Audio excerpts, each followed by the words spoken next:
வாழ்க்கை சில சமயம் நம்மை கீழே அடித்து தள்ளும்.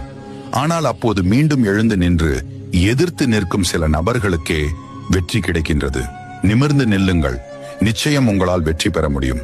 வைரம் எவ்வாறு பட்டை தீட்ட தீட்ட பொலிவடைகிறதோ அதே போல் கஷ்டங்களை தாண்ட தாண்ட வாழ்க்கை பலமாகவும் மகிழ்ச்சியானதாகவும் நிலையானதாகவும் இருக்கும். கவலை கொள்ளாதீர்கள், நிச்சயம் நீங்கள் மகிழ்ச்சியாக வாழ்வீர்கள். நம்பியவர்கள் ஏமாற்றி விட்டார் என்று நினைத்து வருத்தப்படாதீர்கள். உங்களை ஏமாற்றியவர்களுக்கு சாமர்த்தியமாக செயல்பட்டோம் என்று நினைப்பார்கள். ஆனால் அவரை ஒருவர் ஏமாற்றும் பொழுது தெரியவரும் அது சாமர்த்தியம் அல்ல, துரோகம் என்று. எவரையும் எக்கணமும் எதற்காகவும் சார்ந்து இருக்காது. வெளிச்சம் இல்லையேல் நிழல் கூட துணைக்கு வராது. இப்பவும் ஒண்ணும் ஆகிவிடவில்லை. இங்கு இருந்து ஆரம்பித்தால் கூட கண்டிப்பா வென்று விடலாம். என்ன நடந்தாலும் நம்பிக்கையை மட்டும் விடாதீங்க.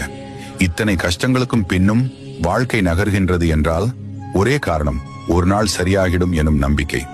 அந்த நம்பிக்கை நிச்சயம் உங்களை வெற்றி அடைய செய்யும்.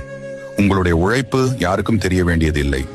ஒரு நாள் உங்களின் உழைப்புக்கான வெற்றி ஊருக்கே தெரிய வரும். காலம் மாறும் என கற்பனையில் காத்திருப்பதை விட நாம் முயற்சி செய்தால் எதுவும் மாறும் என்ற நம்பிக்கையுடன் முயற்சி செய்து பாருங்கள், நிச்சயம் மாறும். தன் உழைப்பை மட்டுமே நம்பி உழைக்கும் நபர்களை யார் கைவிட்டாலும் இறைவன் ஒருபோதும் அவரை கைவிடுவதில்லை. உங்கள் உழைப்புக்கான பலன் நிச்சயம் கிடைக்கும். நினைத்தாலே தேடி வருவார். அப்பனை நினைத்துக் கொண்டே இருந்தால் கூடவே இருப்பார்.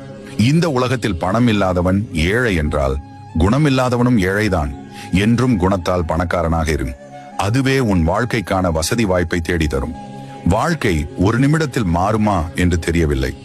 ஆனால் ஒரு நிமிடத்தில் எடுக்கும் முடிவு நம் வாழ்க்கையை மாற்றிவிடும். நம்மிடம் நேருக்கு நேர் பேசும் நபர்களை நம் அருகில் வைத்துக் கொள்வது வாழ்க்கைக்கு மிகவும் நல்லது.